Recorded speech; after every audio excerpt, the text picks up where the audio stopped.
Aleluia, glória a Deus, boa noite a todos, em nome de Jesus. Por favor, se mantenha em pé ainda e vamos ler a palavra do Senhor. Vamos abrir lá em Samuel, primeiro livro de Samuel, vamos abrir no capítulo 30. Algo importante que Deus quer ministrar ao teu coração nessa noite. Esteja bem atento àquilo que o Espírito Santo irá ministrar ao teu coração, ao teu relacionamento conjugal, à tua casa, à tua família.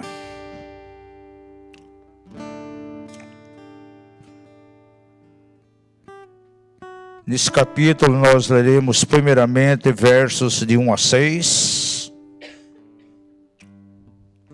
E depois vamos ler também verso 17 ao 19.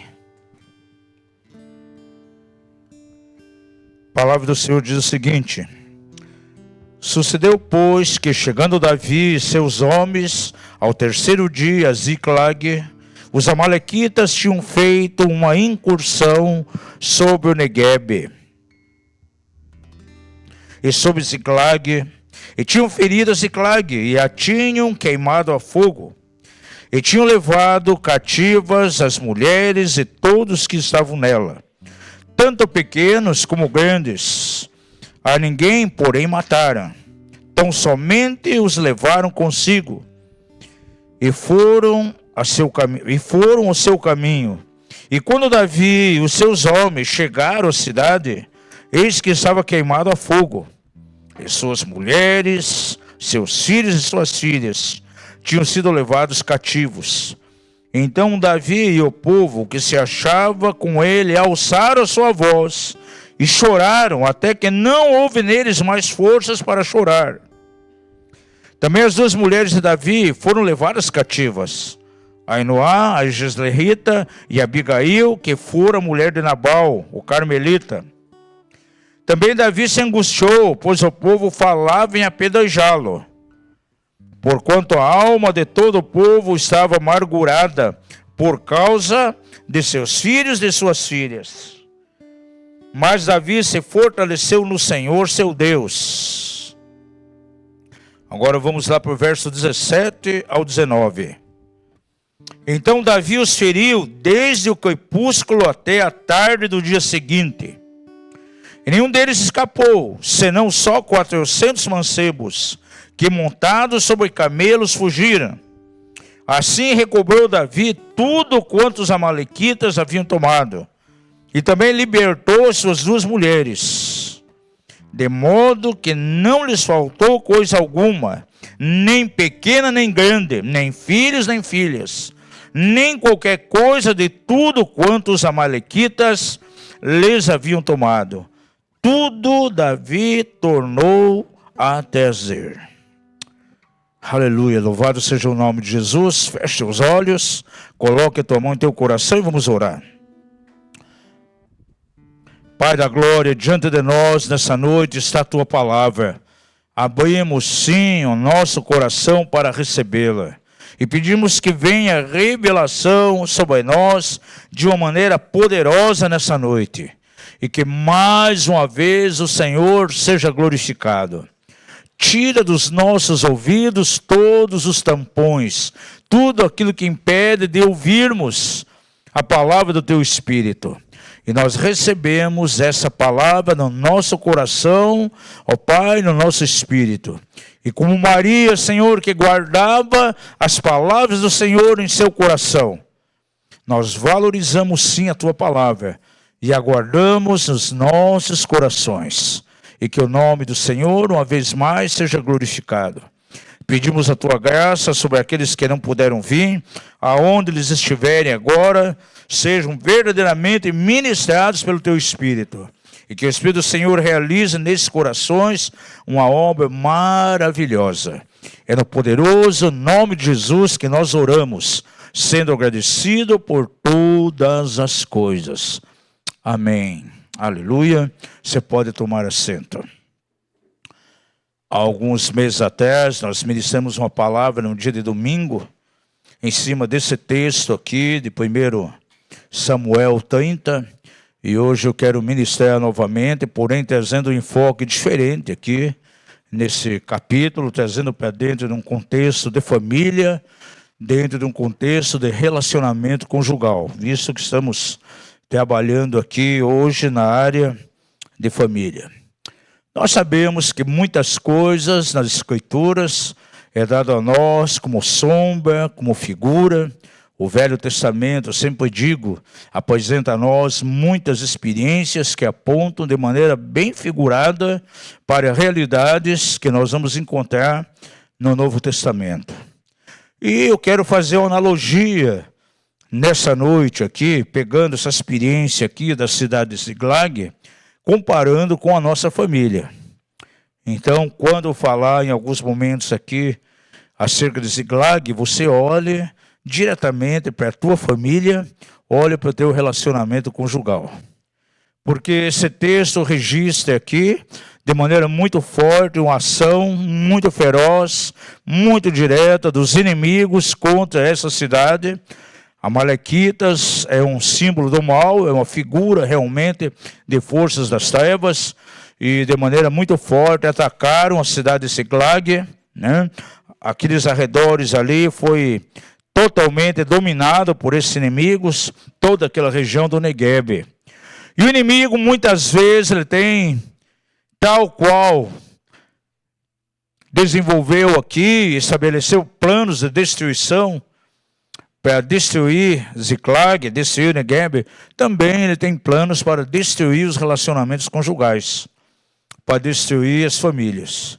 E meditando aqui nesses versículos aí, principalmente do versículo 1 ao 6, eu posso ver aqui, posso identificar 5 áreas onde essa cidade foi atacada fortemente pelo inimigo, pelos amalequitas, e corresponde exatamente às 5 áreas que o diabo tem procurado atuar hoje dentro das famílias, dentro dos relacionamentos conjugais. É muito bom, por exemplo, o trabalho que a minha esposa, pastora Milda, a pastora Neuci faz aqui, de alinhamento, né? A minha esposa sempre compartilha comigo algumas coisas que têm sido abordadas, e é bom porque pelo menos traz a mim uma luz bem clara dentro daquilo que a igreja precisa ser ministrada. Então procuramos ensinar a palavra, ministrar algo dentro das necessidades. E mediante alguns alinhamentos que houveram, me senti impulsionado pelo Espírito Santo a ministrar isso que eu vou compartilhar nessa noite, que vem em resposta a muitos alinhamentos que houveram aqui com algumas famílias, algumas pessoas. Então o texto nos mostra aqui 5 áreas muito fortes onde o inimigo tem procurado agir nas famílias, nos relacionamentos conjugais. Mas também, bom, essa é uma má notícia que nós encontramos aqui, mas esses versículos também nos dão uma boa notícia, porque nos dá um caminho muito prático em como podemos vencer dentro dessas 5 áreas aqui de ataques do inimigo. E pelo menos as 6 ações práticas aqui, que o nosso desejo é que cada família venha realmente a praticar. No final desse ensino aqui, eu quero lançar um desafio aqui para os casais que estão presentes. É algo bem prático que, se realmente vocês cumprirem, se vocês obedecerem, virá de maneira muito forte a intervenção de Deus dentro da casa de vocês. Bom, você percebe aqui que há uma tremenda batalha espiritual aqui entre Davi e o povo contra os amalequitas que vieram para destruir o Negueb e toda aquela região de Ziklag. Então guarda no teu coração, guarda na tua mente que Satanás tem propósitos demoníacos bem definidos para destruir a família, destruir os relacionamentos conjugais. E se há uma área em nossos dias que é tremendamente atacada por forças malignas, é a área da família. São os relacionamentos conjugais. Diga ao seu vizinho, nós estamos em guerra. Diga a ele, a família tem sido um dos principais alvos do inimigo. Porém, como Davi alcançou vitória aqui, eu e você podemos também alcançar. Veja que esse povo foi completamente saqueado e o capítulo 30 termina de uma maneira tão maravilhosa, com um tempo maravilhoso de reconquista, de restituição, onde o povo recobrou tudo aquilo que tinha sido perdido, tudo aquilo que tinha sido roubado. Nós olhamos para alguns casais hoje dentro das igrejas, para os relacionamentos familiares, e podemos perceber como esses casais têm sido roubados. Quantas vezes a própria harmonia, aquilo que era presente nos primeiros anos de casamento, já não é real. No decorrer do tempo, o diabo ele conseguiu roubar essas coisas. Aquela experiência tão romântica na vida daquele homem, na vida daquela mulher, de repente é só algo que aconteceu no passado, está em simplesmente lembranças, e o que vive hoje é totalmente diferente de como começou. Agora eu creio que em Deus, em Jesus, isso pode ser resgatado. E muitas vezes o diabo roubou isso. E é tempo de entrar no território do inimigo e recuperar de fato essas coisas. Quem sabe no início da vida conjugal, tinham tempos e tempos de conversa, né? Ficando até de madrugada, conversando durante o tempo de noivado, esse tipo de coisa. Com o passar dos anos, todo o diálogo, a comunicação foi interrompida, foi truncada. Tem alguns casais que a gente percebe que, com o passar dos anos, a mulher vai falando sempre um pouco mais do que antes. E o homem vai falando menos, cada vez menos, cada vez mais silencioso. E isso começa a trazer problemas sérios na comunicação dentro do casal. Lá foi onde que a mulher se estressa tremendamente, porque o marido vive no silêncio, no ostracismo, nunca consegue entender o que está no coração dele, e vem os conflitos, e o diabo consegue roubar toda a comunicação que havia, todo aquele tempo maravilhoso de conversa que havia no início lá do casamento. Então, há coisas que precisam acontecer dentro dos relacionamentos conjugais, e eu quero já começar a numerar aqui com vocês alguns pontos importantes. Pode escrever aí, porque em algum momento na tua casa, no teu relacionamento, você vai precisar dessas anotações que você vai estar marcando aí. Escreva aí 5 pontos onde o inimigo está procurando interferir dentro das famílias. Nesse texto eu posso ver claramente que a primeira área onde os amalequitas agiram foi na área material, porque eles foram completamente saqueados. Aquela região do Negueb, a região de Ziklag, houve um saque total. Eles incendiaram, queimaram a cidade, destruíram a fogo, e eles levaram tudo que podiam, saquearam. E quantas vezes o diabo tem vindo para dentro das famílias, dentro dos relacionamentos conjugais, para saquear. Isso fala exatamente de questão material. Eu entro aqui profundamente na questão financeira. As famílias hoje estão abaladas, casamentos, relacionamento conjugal que está completamente sendo abalado, cujo pivô desses abalos tem sido a questão financeira, o dinheiro. Amados, não são poucos os aconselhamentos, as orientações pastorais que são direcionados a alguns casais que vêm, e o grande problema deles, o pivô de todo o desentendimento, o pivô de toda a desarmonia, o pivô de toda a confusão está na questão de dinheiro. E é uma área que o inimigo tem pego muitas pessoas, muitos casais dentro da igreja. Aqui foi a primeira área que nós vimos, foi a área econômica, a área material. E o dinheiro tem sido problema na vida de muitos casais. Muitas vezes acaba sendo o fator que traz um desgaste que lá na frente acaba culminando até num divórcio, numa separação conjugal. E você vai ver onde está a raiz de tudo. Questão financeira.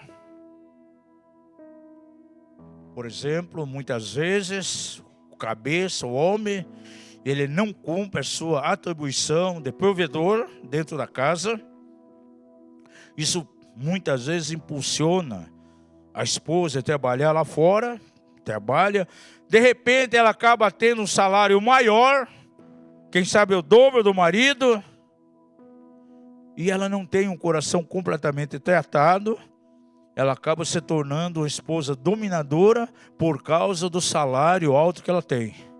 E os dois agora, em vez de viver uma complementariedade, eles vivem numa verdadeira competição. Amados, não são poucos os casais cristãos onde a mulher diz, esse é o meu salário, e o marido, esse é o meu salário. Perde a visão de complementariedade de maneira total e vivem competindo um com o outro. Isso é completamente terrível dentro do relacionamento conjugal. É aí que o diabo vai entrando.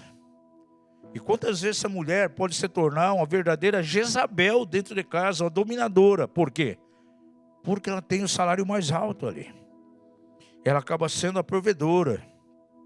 Agora, tem lares que a situação é mais complicada ainda, porque de repente tem ali, dentro tem Jezabel, tem Acabe, mas muitas vezes, tanto o homem como a mulher são completamente passivos, e eles têm problemas na área financeira, e de repente os filhos crescem, e os filhos acabam sendo o provedor dentro da casa.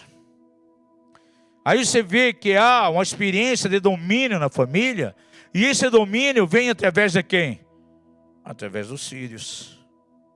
Onde o papel do homem, o papel de varão, a questão do sacerdócio dele, eu estou falando isso dentro de um aspecto cristão. À medida que eu vou ministrando, coloque na tua mente isso. O apóstolo não está se referindo a lares que não conhecem a Deus. Estou me referindo a lares cristãos.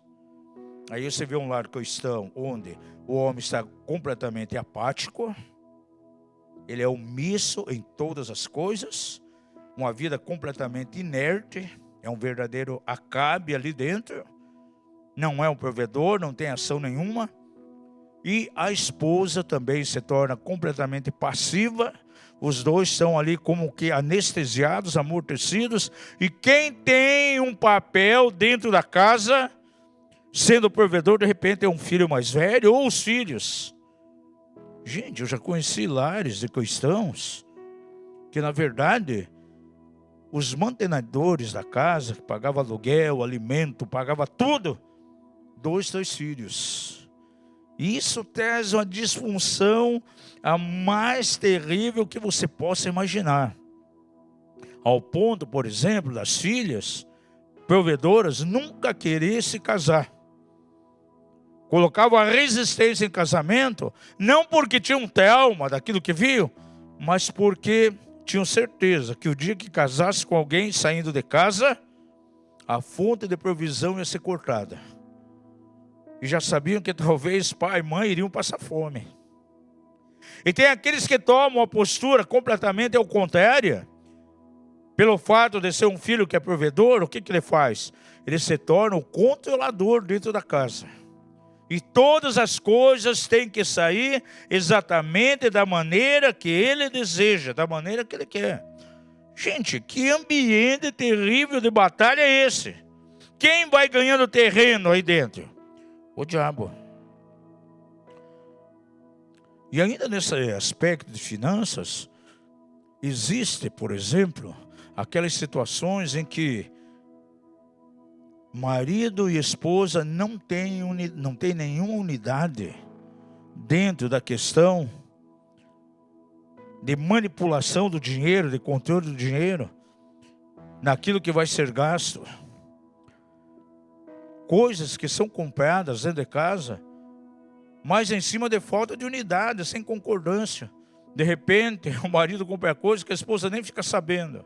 A esposa tem gastos exorbitantes, ela nunca chega e compartilha com o marido. Vive numa competição total. E muitas vezes, amados, a questão de dinheiro, em alguns casais de cristãos, até o dinheiro não é um problema em si, mas o grande problema é a falta de discernimento, a falta de senso administrativo que eles têm com relação àquele dinheiro que entra.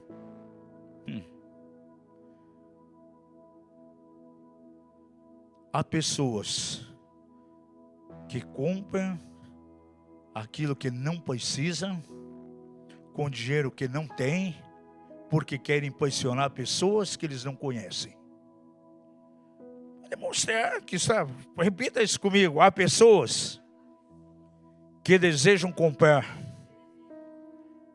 coisas com dinheiro que ele não tem, e algo que ele não precisa, mas ele deseja, porque ele quer impressionar até mesmo as pessoas que ele não conhece. Gente, aí vem os problemas. Casais endividados. De repente o marido leva um susto quando vai ver as faturas não é do cartão, de alguns cartões. Os gastos, nunca houve comunicação, nunca houve unidade. E a mesma coisa a esposa também. Quando de repente vê a fatura do marido, aí ela entende por que está tão complicado o orçamento familiar. E o diabo vai entrando e vai saqueando as finanças dentro da família, dentro da casa. A primeira área que foi saqueada aqui foi a área material. E é uma das primeiras áreas que o diabo está agindo na igreja hoje nos casamentos. É provocar realmente uma disfunção dentro da questão financeira. Então veja que a questão econômica é muito importante dentro do relacionamento conjugal. E uma das áreas que o inimigo mais usa para interferir, para entrar, é a área financeira. Você está vendo alguns aspectos. O marido deixa de ser o provedor. A mulher muitas vezes se torna ela a provedora. Ela tem o salário mais alto. Outras vezes eles vivem em paralelismo, são experiências paralelas, porque cada um tem o seu salário, é o meu dinheiro, né? Ou outras vezes eles não têm um mínimo senso de administração. Olha, gente, tem casais que, se você for verificar, a entrada deles mensal, a receita, é alta. A soma dos dois salários deles é um valor bom, mas estão endividadas. Aí o problema não é o dinheiro, o problema é como ele está sendo administrado. Quem sabe as pessoas estão gastando mais naquilo que querem, naquilo que desejam, que naquilo que precisam. E quem sabe, como eu falei, é pouco para impressionar pessoas. Então essa é uma área muito importante. Da mesma maneira que a área material foi a primeira área que os amalequitas vieram ali para minar, para destruir em Zíclag, na vida de uma família, na vida de um casal. Muitas vezes é a área que o inimigo vai pegar de maneira forte para trazer desajuste. Segundo lugar aqui, diz o texto aqui, nesses primeiros versos de 1 a 6, que os filhos estavam sendo levados cativos. Um outro alvo do inimigo dentro das famílias para trazer problema na família, os relacionamentos conjugais, é a questão dos filhos. Amados, e não tem sido pouco o número de casais que os filhos estão vivendo em verdadeiros cativeiros. Diz o texto aqui que os amalequitas levaram os filhos cativos. Guarda no teu coração. Deus não deu a você, pai, mãe que está aqui. Deus não deu a você, casal, filhos que são a herança do Senhor. Filhos que são como flechas na aljava de um poderoso valente, para que eles estejam vivendo em cativeiro. E há muitas formas de cativeiro hoje. É impressionante, por exemplo, a questão da pornografia infantil. Tem pais, A mãe, principalmente, fica surpresa em ver na pasta da escola do filho de 12 anos, 13 anos, já uma coleção de camisinhas. Nesses dias desenfreados que estamos vivendo aí de cultura LGBT, de apologia, até pela televisão, pelos meios de comunicação, a apologia que é feita dentro da homossexualidade, a perversão sexual cada vez mais de maneira precoce no meio das crianças. Tem crianças com 10 anos, 11 anos, já no auge da homossexualidade, gente. Agora, eu estou falando de pessoas cristãs. Eu não...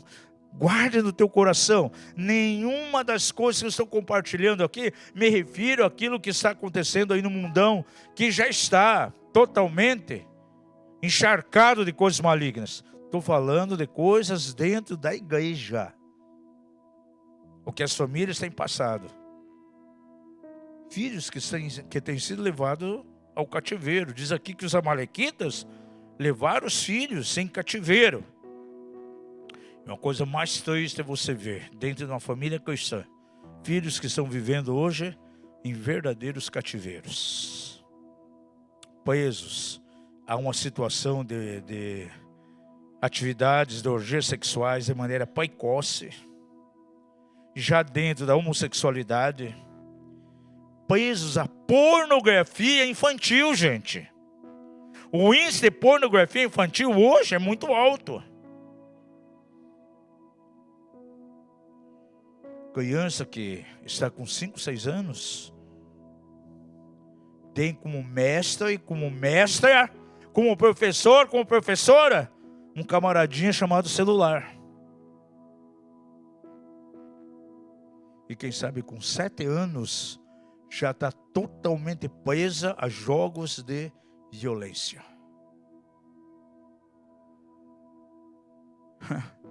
Tem crianças com 8 anos de idade, gente, já está mergulhada num cativeiro de redes sociais. Pai, mãe nem sabe com quem está falando, com quem ela tem contato. O rol de amizades lá na escola, muitas vezes é do mais perverso. Escolas que estão repletas de crianças que vêm de lares completamente disfuncionais, de lares que muitas vezes as portas estão escancaradas para os demônios da imoralidade, porque são famílias que não vivem a vida cristã, não são cristãs, não conhecem a Deus, então verdadeiramente é um ambiente de trevas.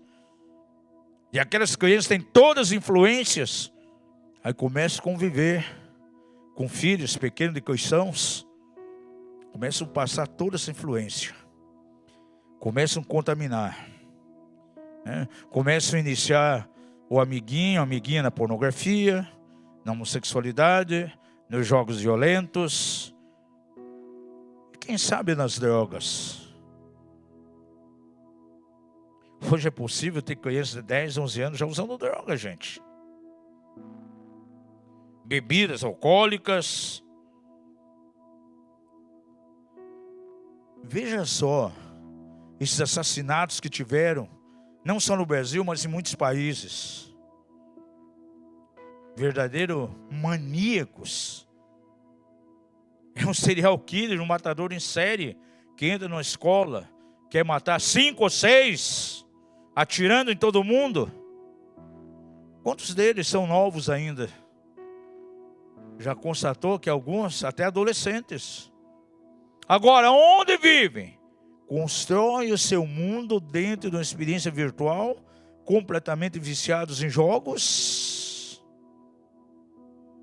faz alianças com outros, onde tem verdadeiros desafios, e muitas vezes nesse desafio, então, é assassinar alguém. Essa é a sociedade que está diante de nós, e que infelizmente vai trazendo influências para dentro de família de cristãos. O inimigo quer trazer hoje cativeiro, colocando filhos de muitos cristãos em grandes cadeias espirituais. E vai usar muitas vezes amigos lá na escola, que traz sugestão das mais terríveis, em termos de programas, ambientes, sites da internet e outras armadilhas, que vai colocando os filhos debaixo da escravidão.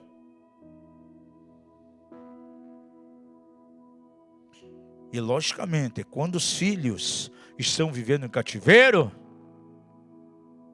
o relacionamento conjugal do marido e da esposa está estremecido. E o diabo consegue roubar de dentro daquela casa a harmonia, a paz, o melhor de Deus que eles poderiam experimentar. Área financeira primeiro, segundo lugar, filhos. E quantos estão presos hoje na homossexualidade, na pornografia, na sexualidade precoce, uso de drogas, bebidas, jogos violentos, jogos satânicos, em celulares e tablets.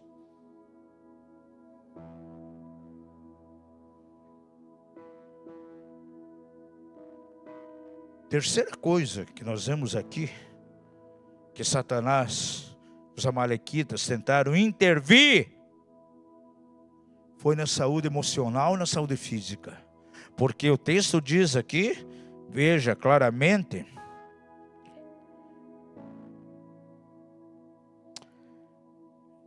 diz o texto que Davi, verso 6, Davi se angustiou. Diga isso, Davi se angustiou.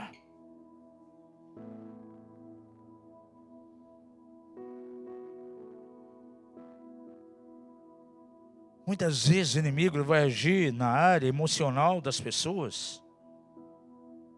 E uma vez, eu já preguei aqui quantas vezes, nas mensagens de domingo, o diabo consegue interferir na área emocional, traz um dano que manifesta onde? Na área física.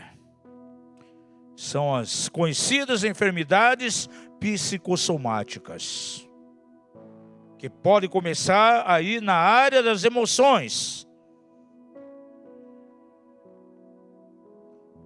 Diz aqui o texto, diz que Davi se angustiou no verso 6. Ficou muito angustiado. E se nós olhamos dentro de uma forma patológica, não sendo, na verdade, um médico, mas nós podemos discernir dentro de uma certa patologia, já comprovado pela medicina, que a angústia em excesso nas pessoas vai provocar enfermidades psicossomáticas. A lesão provocada pela angústia na alma vai trazer uma lesão no corpo físico. Alguns exemplos: dor de cabeça constante, enxaquecas. É interessante, muita gente tem enxaqueca, ela vai, faz exames médicos, nunca consegue diagnosticar de maneira patológica aonde está um ponto de origem. Por quê? E boa parte dos casos de enxaqueca é de ordem emocional.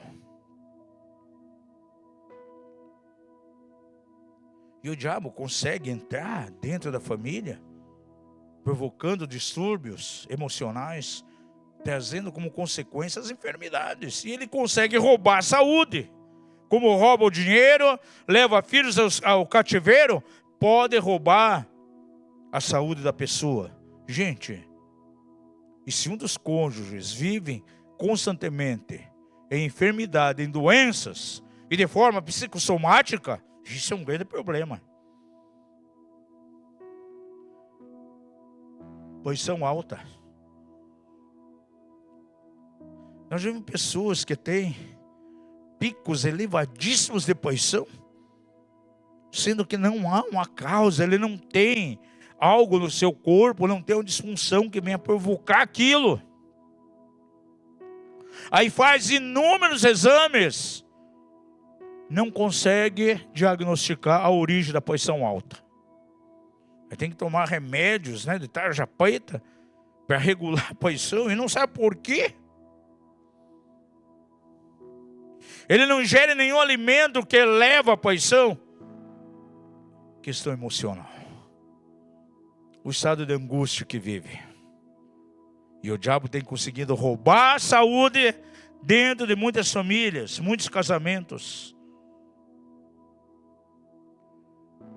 Problemas sérios no aparelho digestivo, por exemplo, úlceras nervosas.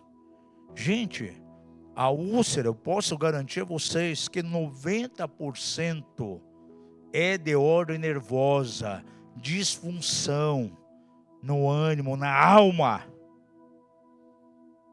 Não é só uma questão alimentar.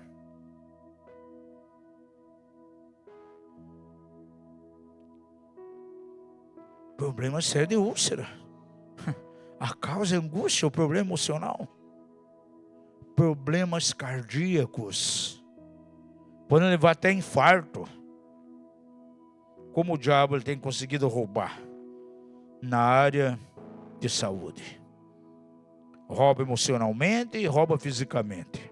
O povo estava sendo roubado aqui. Davi e o povo se angustiaram. Há casais, há famílias que vivem hoje exatamente debaixo da angústia. E eu não tenho dúvida alguma, amados. Enfermidades desestabilizam o relacionamento conjugal. E o diabo vai lançar muitas vezes esses dardos, essas flechas envenenadas, para provocar de maneira muito forte essa questão. Há mulheres, por exemplo, que são completamente sensíveis. Nos momentos de TPM, tem maridos que às vezes tem que até sair de casa. Porque se torna ali uma mulher completamente desajustada emocionalmente. E o inimigo usa isso de uma maneira muito forte. Um momento de tensão pré-menstrual para um casal, gente, pode ser um terror. Pode ser um momento difícil para um casal. Agora o diabo vai usando todas essas coisas. Peguei uns domingos atrás aqui, que o diabo ele entra no meio dessas coisas para provocar um desajuste emocional na pessoa, para que então traga um dano. E esse dano muitas vezes não é algo temporário, pode ser algo permanente. Talvez vai durar anos. É assim que ele vai ganhando terreno. Quem sabe ele fere as emoções, vai ferir também fisicamente. Diga ao seu vizinho, o diabo, se ele interfere nas emoções, vai provocar muitas vezes um dano físico.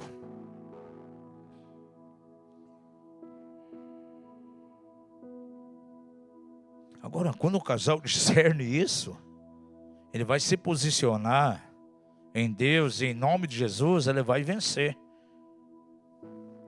Por isso, Deus quer trazer a você nessa noite um nível de sabedoria para você tratar com essas coisas. Essas tempestades, elas vêm para o bom e para o mal. A coisa que acontece, dificuldades, vem para o santo, para o justo, vem para o injusto, vem para o pagão também. A diferença é que nós temos a sabedoria em como lidar e tratar com isso. E é isso que o Espírito Santo quer ensinar a você, marido que está aqui, esposa que está aqui, casal unido hoje aqui, como vocês lidar nesses momentos aí de crise emocional, para que não venha trazer um abalo físico. Porque da mesma maneira que os amalequitas tentaram ferir aqui as emoções de Davi e o povo, levando eles a ficar angustiados ao extremo, o diabo muitas vezes vai tentar fazer isso. Não esqueça disso, a tua família, o teu relacionamento conjugal é um campo de batalha. E o diabo é um estrategista. E uma coisa que eu percebo, que ele é insistente. Ele é que nem um lutador aí, né? O lutador, quando ele está ali num tatame, num ringue, o que ele faz? Ele quer procurar o ponto fraco do adversário. Não é isso? Quem gosta de assistir essas coisas aí não está liberto ainda. Mas você percebe que ele escolhe justamente o ponto frágil, o ponto fraco. Porque sabe que vai vencer. É o que o diabo vai fazer nos tempos de batalha. Seu ponto fraco é o desajuste que você tem na área financeira. Ele vai lutar por todos os lados para atingir essa área. Se é o problema de falta de um sacerdócio eficaz na direção dos filhos, ele vai procurar atingir isso. Se ele sabe que você consegue ficar desajustado facilmente nas emoções, provocando um distúrbio no corpo, é aí que ele vai tentar trabalhar justamente para levar você constantemente a viver desajustado emocionalmente. São estratégias do diabo. Ele é um estrategista, né? Ele é como um lutador oponente que sempre vai procurar o ponto frágil para estar atingido ali em cima. Agora, a quarta coisa que eu encontro aqui nesses 6 versículos que foi atacado, diz que as mulheres foram levadas cativas. Não somente os filhos, mas as esposas, as mulheres foram levadas cativas.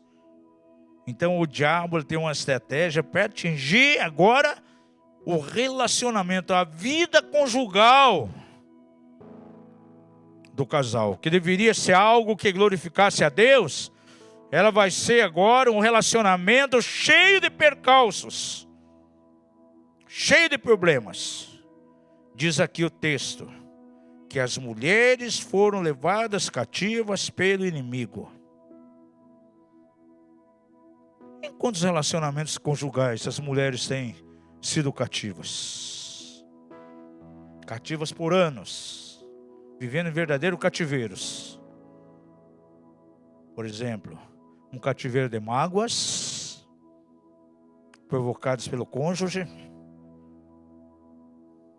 Quem sabe ela vive num cativeiro de amargura. Em vez do relacionamento conjugal ser um doce de abóbora, é amargo como fel. Vive mais na amargura. A lua de mel se tornou em lua de fel. Ela é cativa de amargura, é isso que ela vive. Quem sabe o cativeiro dessa esposa, dessa mulher, são as expectativas não alcançadas. Tem mulheres que estão esperando certas mudanças com muita expectativa.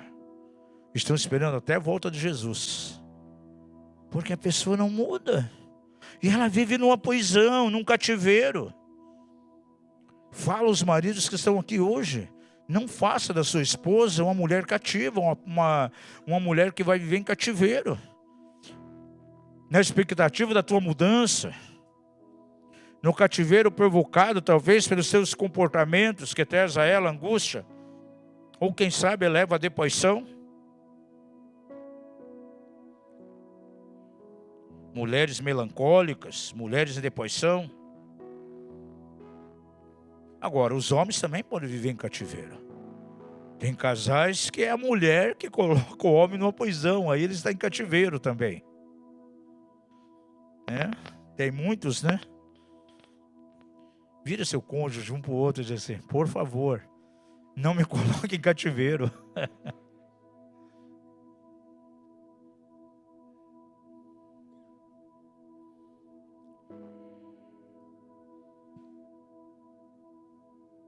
Gente,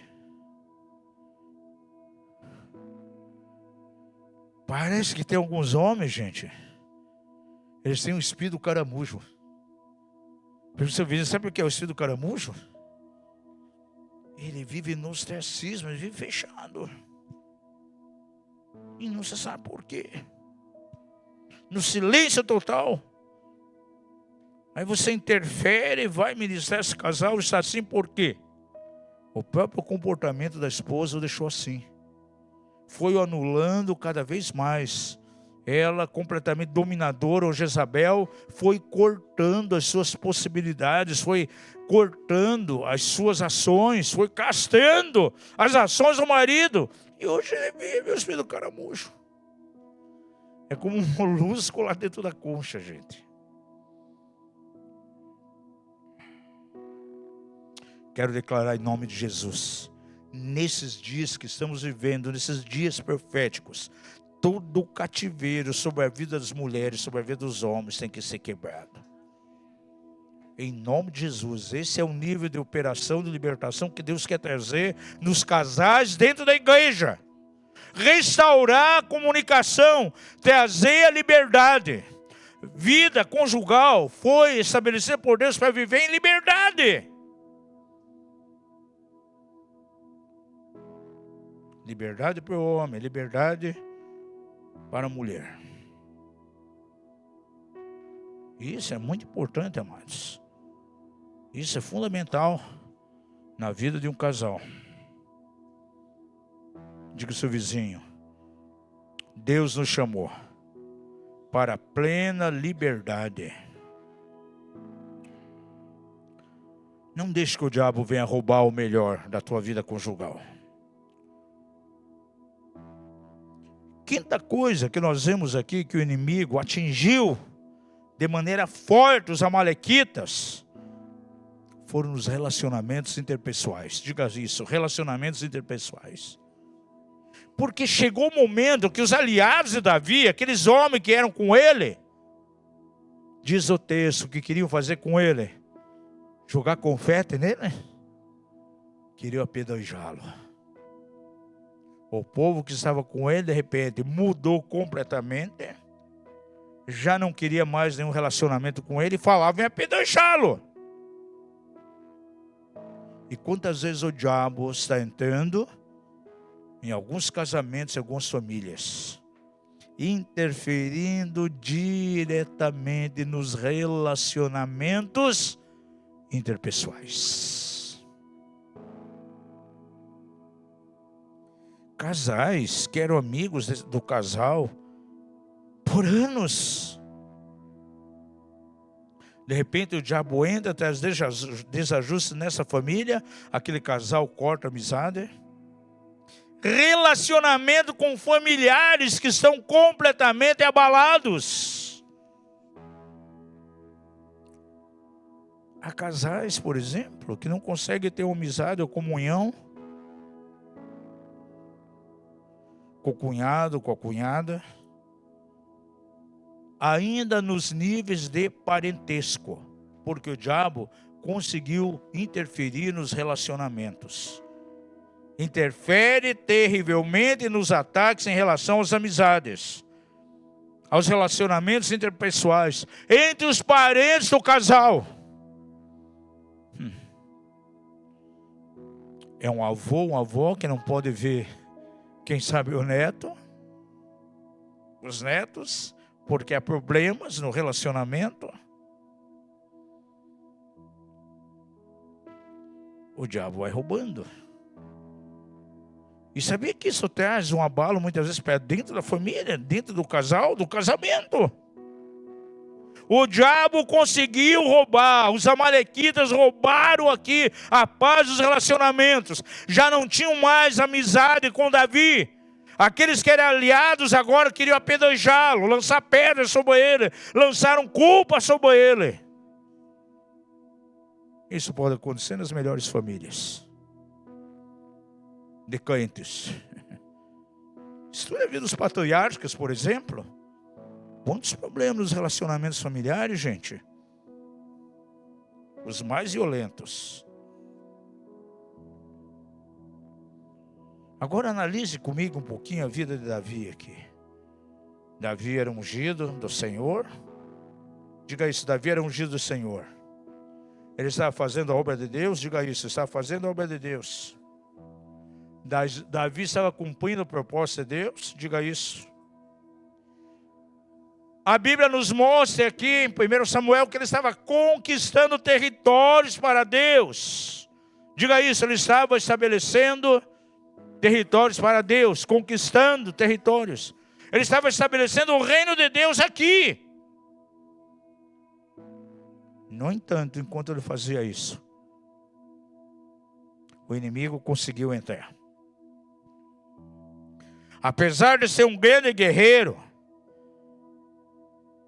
Davi não percebeu que precisava guardar a sua família. Não guardou a sua casa. E pelo menos encontra 3 filhos aqui que foram problemas sérios para a vida de Davi.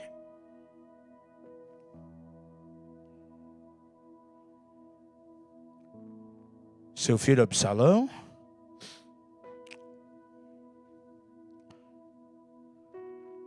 Salomão trouxe muitos problemas. Adonias foi um que o pai nunca cumpriu o sacerdócio diante dele, nunca o repreendeu, nunca soube dizer não, e teve as consequências mais terríveis. Estude um pouquinho a vida de Absalão, veja o relacionamento de Absalão com seu pai, Davi. Muitas vezes Davi falhou terrivelmente, gente. Ele era um grande guerreiro, alguém que estava estabelecendo o reino de Deus. O sacerdócio de um marido dentro de casa é muito importante, gente. É incrível quando você estuda a vida de Adão e Eva. A Bíblia diz assim, lá em 1 Coríntios, que Adão não foi enganado. Quem foi enganado foi Eva. É isso que diz Paulo lá em Coríntios. Diz lá que Eva foi enganada. E sabe por que Eva foi enganada? Falta do sacerdócio. Quando a serpente se aproximou de Eva, lá no jardim do Éden, trazendo toda a proposta para tomar da árvore do conhecimento do bem e do mal, onde estava Adão? O texto não diz que estava perto dela, não. E ela caiu no laço do diabo. Agora, quem é o culpado? Eva foi culpada ou Adão? Adão. Tanto é com quem Deus foi tirar satisfação. Foi com Eva? Foi com Adão. Um sacerdote ausente escancaram a porta para Satanás.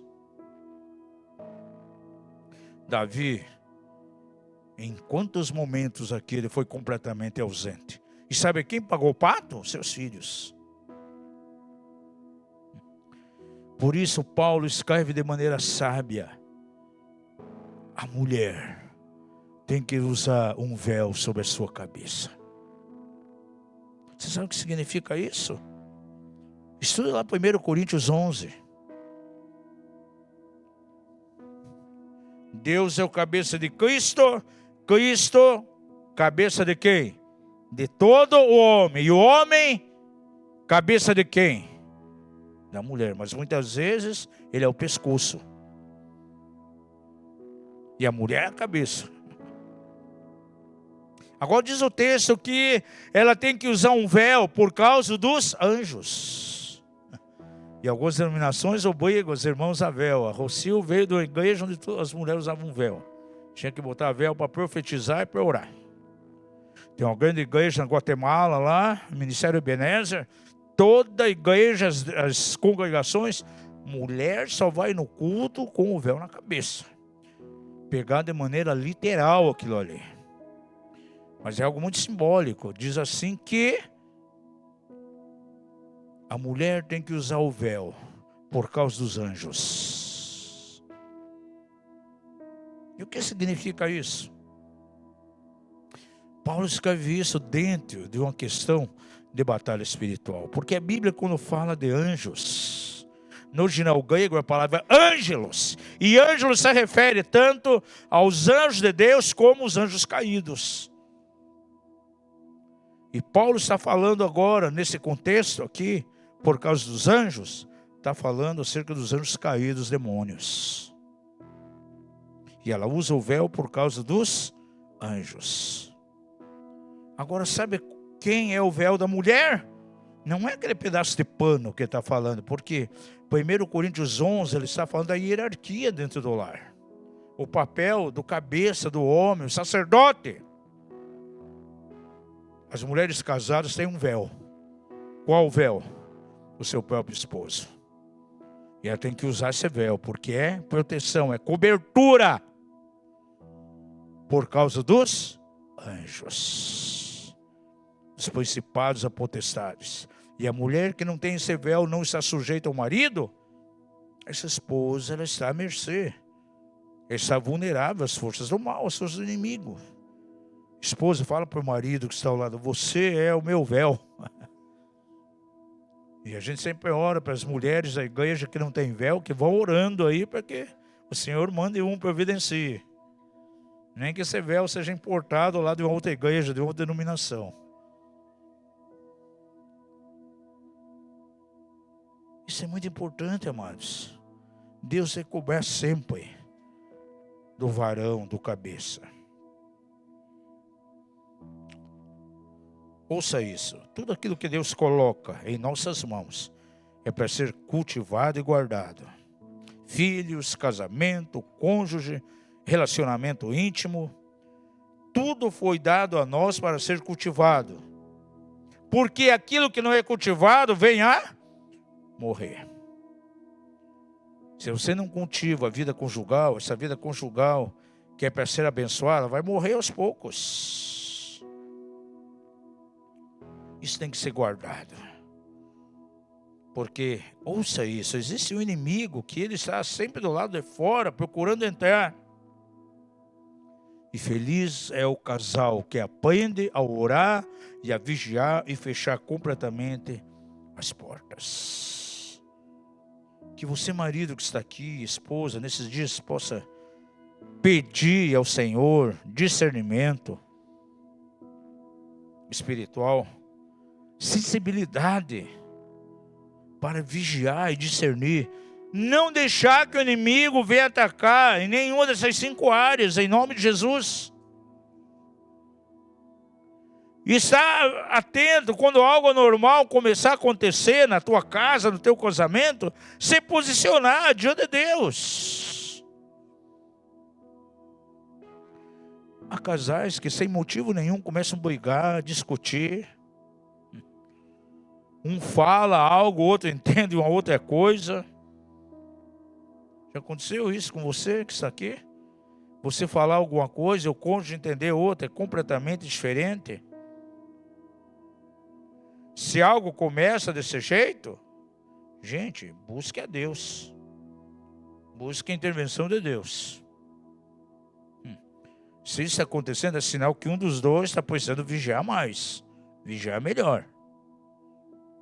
E saiba que lá fora tem uma serpente querendo entrar.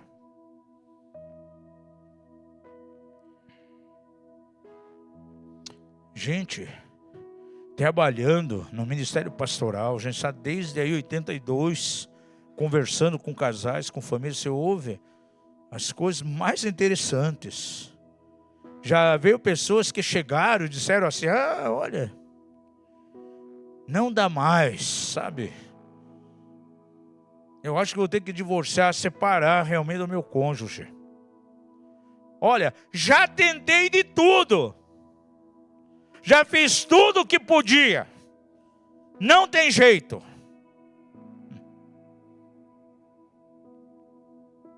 Já fez tudo? Sim, já tentamos de tudo.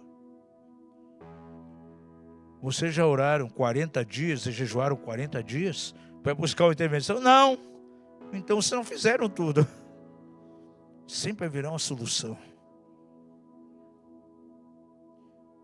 Eu nunca esqueço. Alguém chegou e disse, olha, eu e minha esposa, nós estamos orando para que um de nós dois morra. Porque somos crentes, não podemos nos divorciar. E a única maneira que encontramos é um dos dois morrer. Estamos orando para que um dos dois morra. Gente,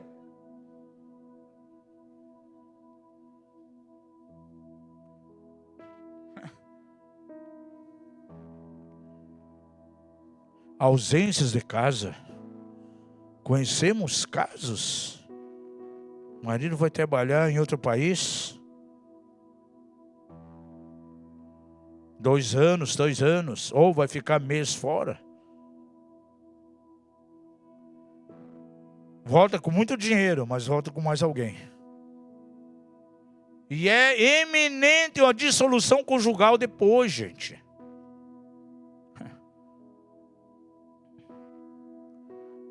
Tem aquelas irmãs que acham, olha, já tentamos de tudo, não tem como mudar. São as Gabrielas da vida. Eu nasci assim, serei sempre assim, sempre Gabriela.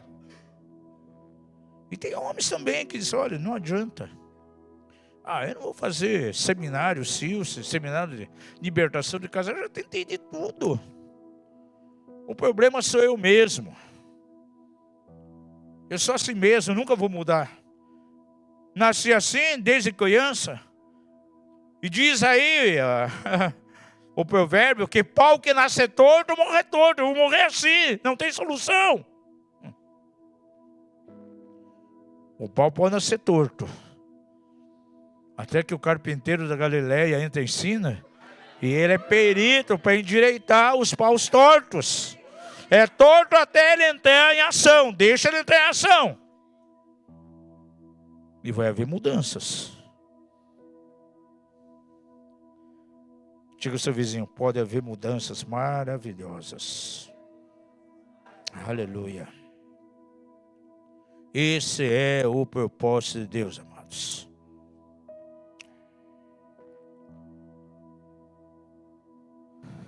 Versículo 3 diz que os homens e mulheres foram levados cativos de uma maneira tão terrível. Agora, tem um dos versículos aqui, nesse capítulo, que para mim me causa indignação quando eu leio.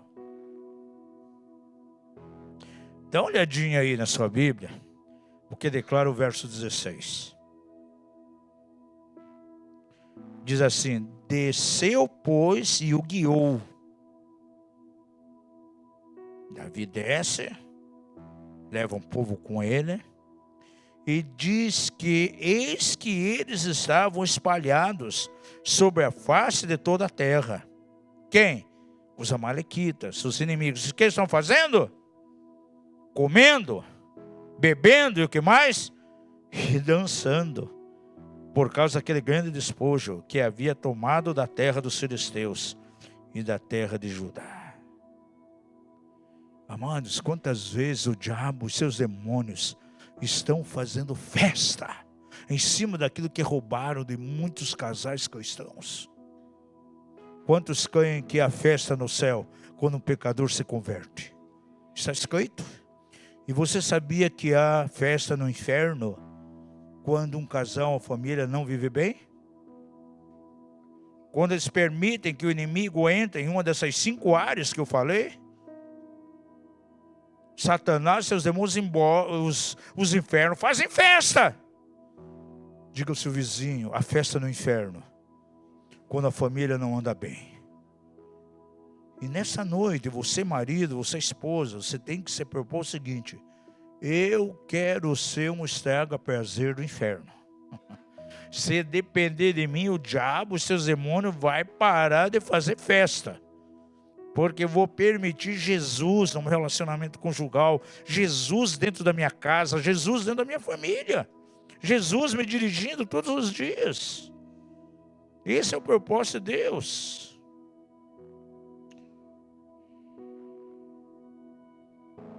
Há algumas coisas aqui que eu quero falar rapidamente com você, para restaurar a tua família. E acorde, tome uma postura hoje. Porque um dos grandes problemas, amados, é as pessoas ir deixando passar, vai procrastinando, vê o filho que está no cativeiro, vai procrastinando, vai deixando, não toma uma decisão. E a decisão tem que ser tomada hoje, não prognosticar para amanhã. A procrastinação tem sido um mal muito grande. Há casais que a vida emocional não está bem, não tomam nenhuma atitude e vai deixando. vai passando, vai levando. A intimidade sexual está ruim, tem problemas, não procuram resolver isso, vai deixando, vai deixando. E o diabo vai entrando e vai trabalhando. É assim que as grandes situações de desajuste acontecem, porque não tomam realmente uma postura. Quero dar a você aqui 6 ações práticas para você realmente vencer diante dessas 5 estratégias de Satanás. Pratique isso como casal e você vai ser muito bem sucedido. Primeira ação prática está aí no verso 4. São princípios para restaurar a tua casa, restaurar a tua família. Princípios que você praticar, se você não precisa disso, se o teu relacionamento está bom hoje, ele pode se tornar melhor ainda praticando esses princípios. Veja o que diz aí o verso 4. Então Davi e o povo que se achava com ele alçaram a voz. Davi e os homens que estavam com ele, ao contemplar aquela situação, eles levantaram a sua voz. Sabe o que isso indica? Que eles tomaram atitude, eles não se conformaram com aquela situação. Diga ao seu vizinho, você não pode se conformar. Você precisa dar um basta. E não aceitar mais viver nessa situação. Se a área financeira não está caminhando bem, se os filhos estão no cativeiro, se a esposa está no cativeiro, se o marido está no cativeiro, se os relacionamentos impessoais estão sendo abalados, se o teu casamento, a vida conjugal está tendo problemas, tem que dar um basta hoje. Não se conforme com isso. Se a tua intimidade sexual está com muitos problemas, dá um basta hoje. Não se conforme com isso. Se coloque diante de Deus, como fez Davi. Saia da passividade. Diga ao seu vizinho, você tem que sair da passividade. Você precisa reagir e não simplesmente ir levando as coisas. Se há algo que nunca vai acontecer, são as situações se resolverem por si só.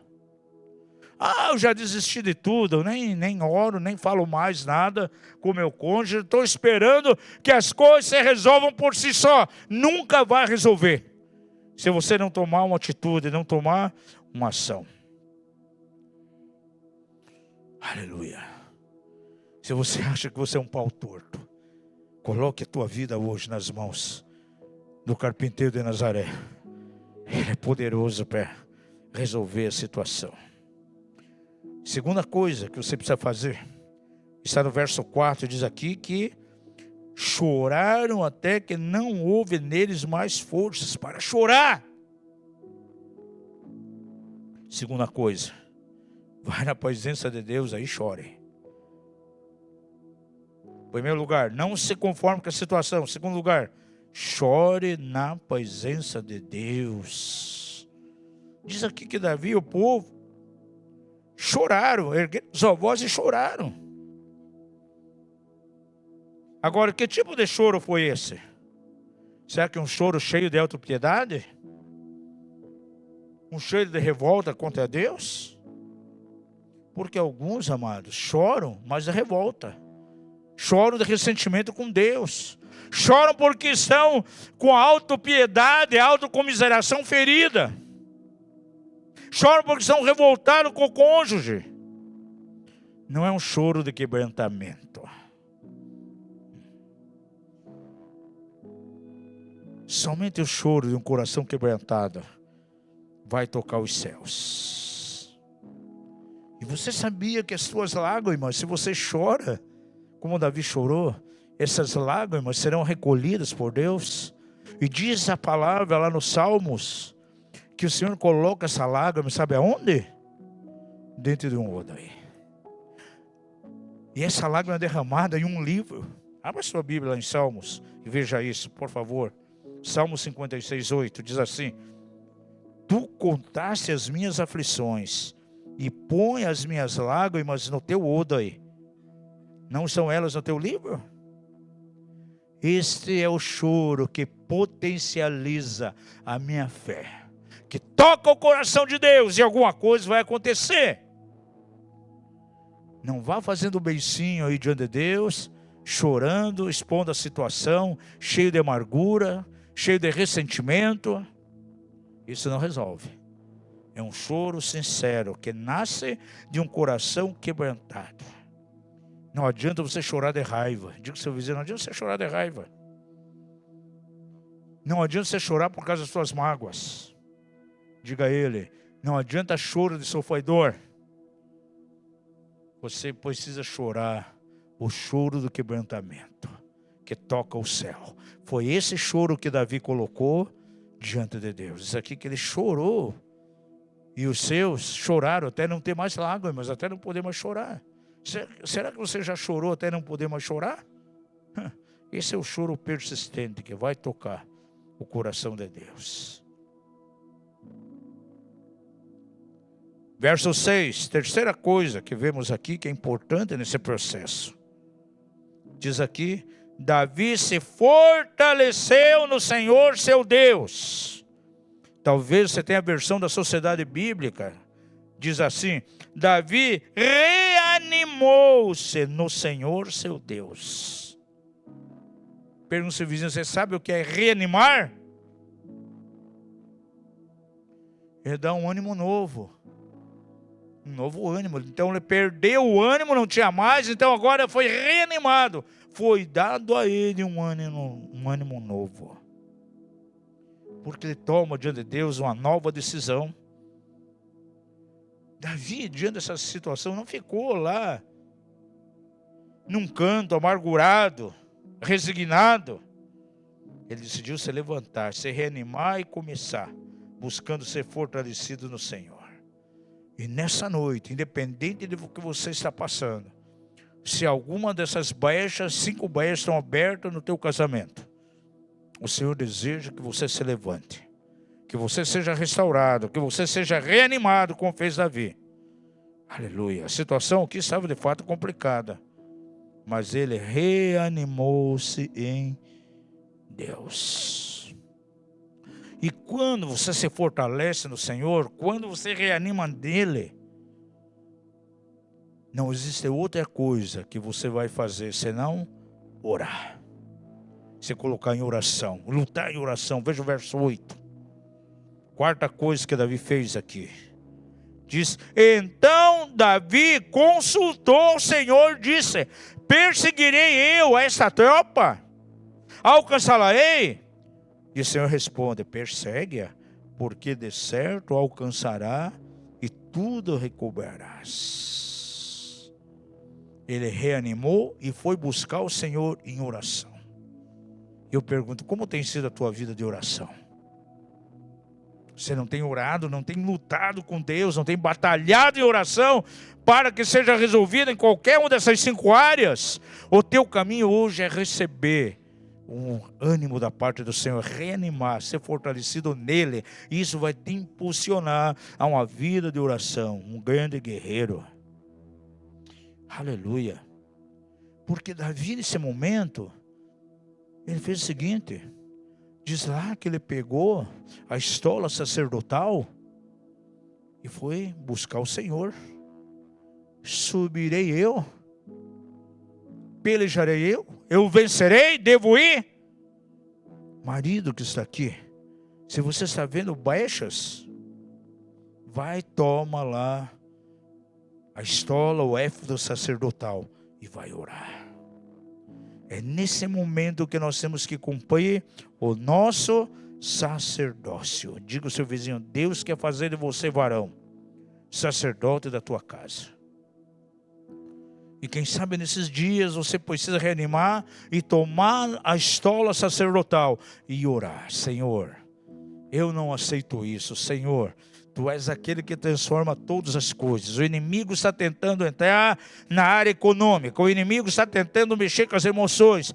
Eu vejo meu filho sendo levado ao cativeiro. Senhor, intervenha, coloca as Tuas mãos, que haja algo. Você é sacerdote. Era o que Jó fazia. Jó estava sendo espolhado pelo inimigo. A Bíblia diz que ele ia orar, foi clamar ao Senhor pelos seus filhos. Toda manhã ele cumpriu seu sacerdócio. Ofereça sacrifício pelos filhos. Talvez alguns tivessem pecado diante de Deus. Aleluia. Varão, você sacerdote, na casa. O sacerdote tinha o nome das 12 tribos. Ele levava nas costas diante do Senhor para aposentar. Você carrega sobre as suas costas o nome da tua esposa, o nome de cada um dos teus filhos. E a cada dia você tem que levar diante do Senhor. E ele buscou a Deus em oração. E o verso 9 vai nos dar aqui algo muito importante. Diz que ao que partiu Davi, ele e os 600 homens que com ele se achavam. E chegaram então ao ribeiro de Besor, onde pararam os que também haviam ficado para trás. Davi, ele teve fé naquilo que o Senhor falou aqui no verso anterior, no verso 8. Deus fala a ele, vai, peleja, você vai vencer, você vai recuperar tudo. E ele simplesmente caiu naquilo. Teve fé naquela declaração de Deus. É a quinta coisa que você tem que fazer. Haja com fé nas promessas de Deus. Davi creu naquilo que Deus falou. Deu a promessa a ele que poderia perseguir, porque iria alcançar e haveria vitória. Guarde no teu coração, hoje você tem a promessa de Deus de vitória. Em nome de Jesus, a situação do teu casamento, a situação da tua casa vai mudar. Aleluia, se há algum cativeiro, isso pode ser quebrado na tua casa, na tua vida. E em lugar disso haverá a bênção do Senhor. A tua casa é um lugar de bênção, não um lugar para que o diabo coloque suas armadilhas. Para prender você, marido, você esposa, prender teus filhos. Deus já designou para a tua casa prosperidade e vida abundante. Agora, caia na palavra. Ore ao Senhor, creia nisso. E que isso seja uma realidade. Davi agiu com fé em cima da promessa de Deus. Isso impulsionou ele aí. Glória a Deus. E no verso 6, ou melhor, o sexto caminho aqui, que está no verso 17 e 20. Ouça aqui qual foi o resultado. Então Davi os feriu desde o crepúsculo até a tarde do dia seguinte. E nenhum deles escapou, senão só 400 mancebos que montados sobre camelos fugiram. Assim recobrou Davi tudo quanto os amalequitas haviam tomado.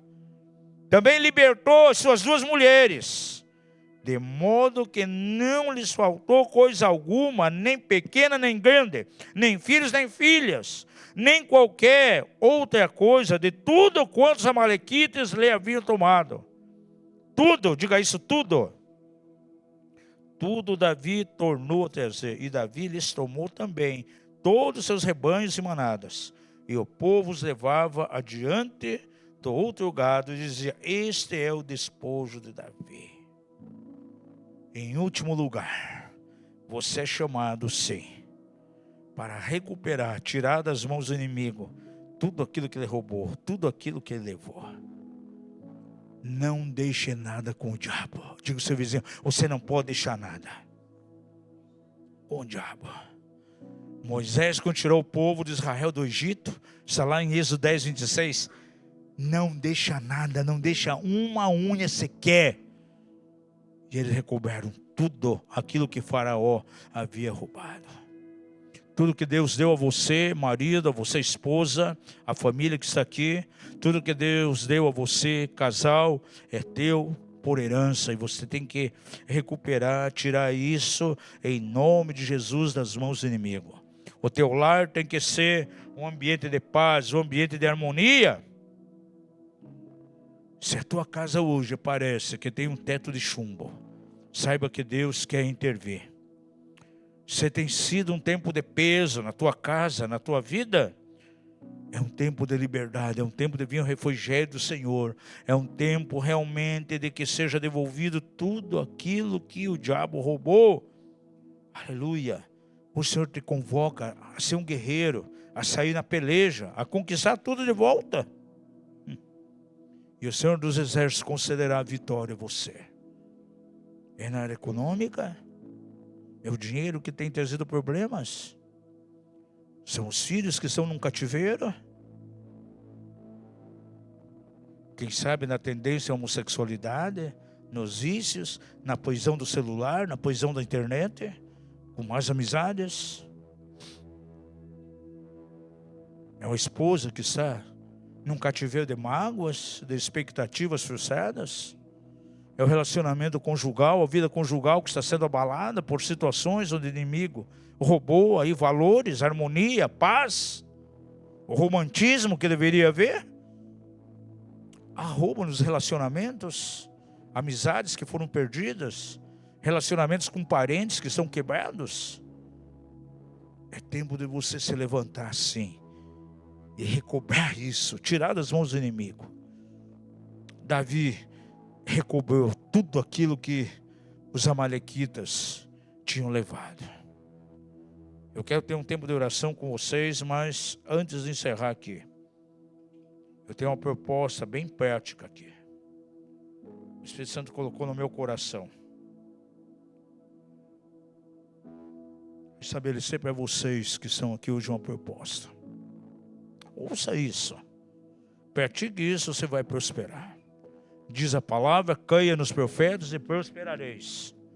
Isso quero colocar para você aqui como uma direção profética, para você, marido, mulher, que estão aqui nessa noite. 4 pontos importantes. Anote isso. Quero encorajar você nessa noite, em nome de Jesus, a pegar um papel ou no seu celular aí e faça uma lista das áreas em que a tua família está sendo atacada pelo inimigo. É na área de dinheiro? Na área material? Os amalequitas foram saqueados na área material. É uma situação com os teus filhos? É na saúde emocional? O diabo está roubando a tua paz, a harmonia? Ou quem sabe na saúde física? É na vida conjugal de vocês? Está vendo algum desajuste?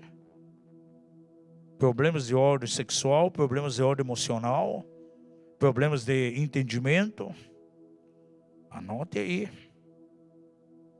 Ou quem sabe está vendo problemas de relacionamento interpessoais com parentes, amigos, amizades que foram perdidas, ou alguma outra área qualquer? Anote aí num papel. Ou anota aí no celular. Em segundo lugar,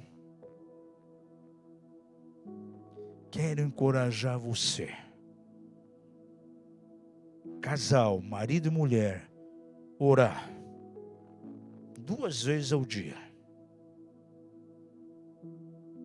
2 turnos de meia hora de oração. O primeiro turno, já de manhã.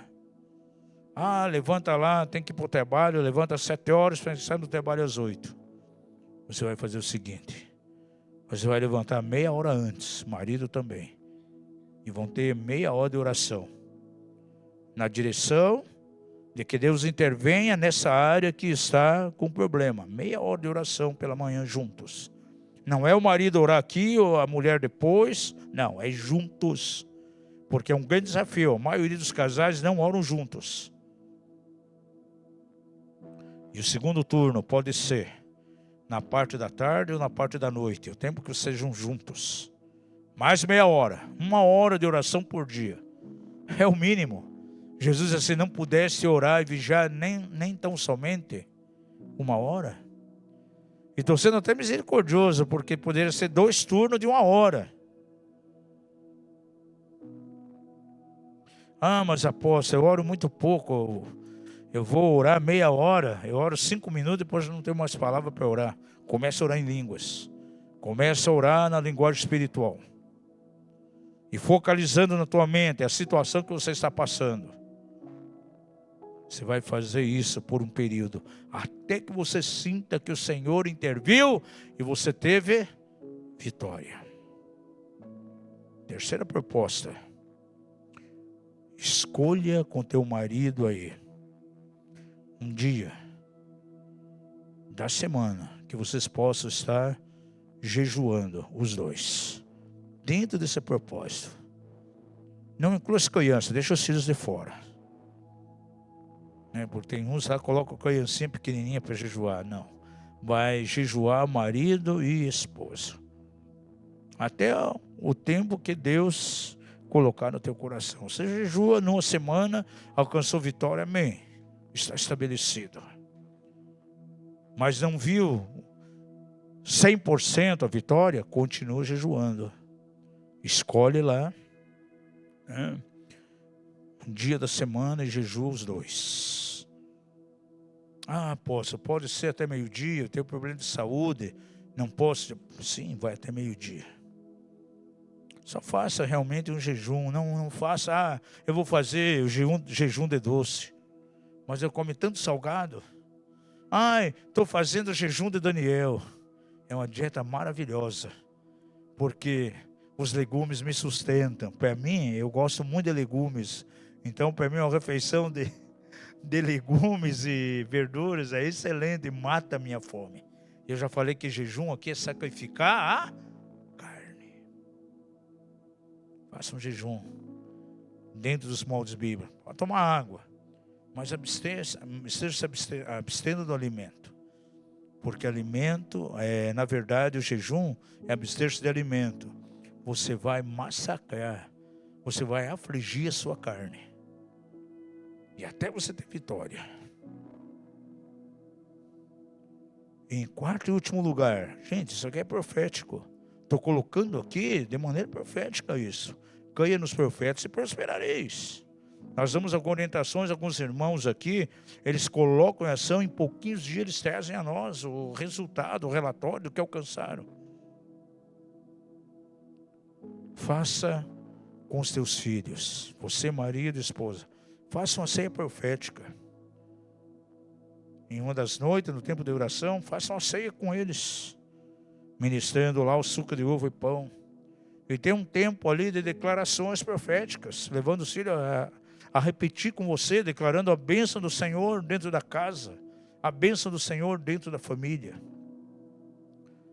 E você vai ser muito bem sucedido. 4 pontos então. Anotou aí todo certinho? Se não conseguiu, pode mandar uma mensagem para mim depois, eu vou dar essa orientação aqui pelo WhatsApp para você. Algo muito simples, mas prático. O Espírito Santo falou com o meu coração de maneira forte. Nessa noite é não somente trazer um ensino, mas leva o povo a uma ação prática. E isso vai trazer vitória. Eu quero deixar isso com muito temor a você nessa noite. Em nome de Jesus, como ministro da palavra de Deus. O que nós ministramos aqui, nós não ministramos para ter um tempo bonito, não é para fazer algo belo aqui, não é para preencher um tempo, não trazemos uma palavra para cumprir uma programação, não. A Bíblia diz assim, se alguém falar, fale segundo os oráculos de Deus. E conforme eu falei, conforme são os alinhamentos, atendimentos, vai nos dando aqui uma luz. É o que devemos ministrar, o que devemos ensinar na igreja. Fica em pé em nome de Jesus.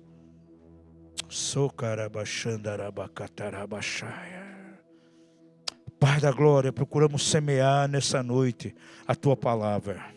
E pedimos que o Espírito do Senhor esteja regando essa semente. Ó Pai, toda semente que é plantada e é regada, Senhor, pelas águas do teu Espírito, pelas águas do teu rio, essas sementes, Senhor, elas frutificarão.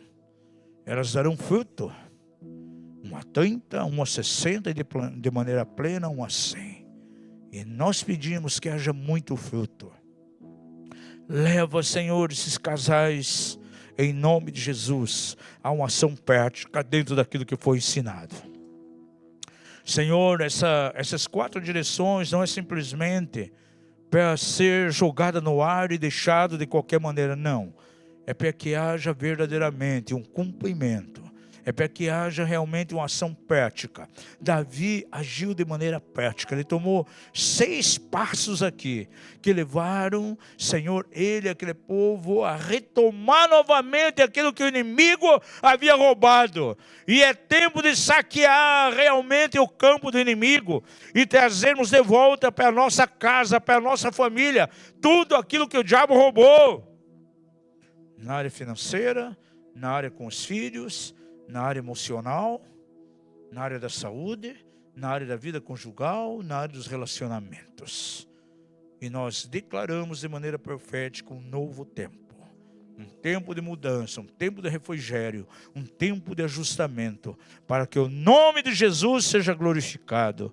E ao nome do Senhor nós damos toda a honra, nós damos toda a glória. No poderoso nome de Jesus, faz algo novo nessa casa, faz algo novo nessas famílias.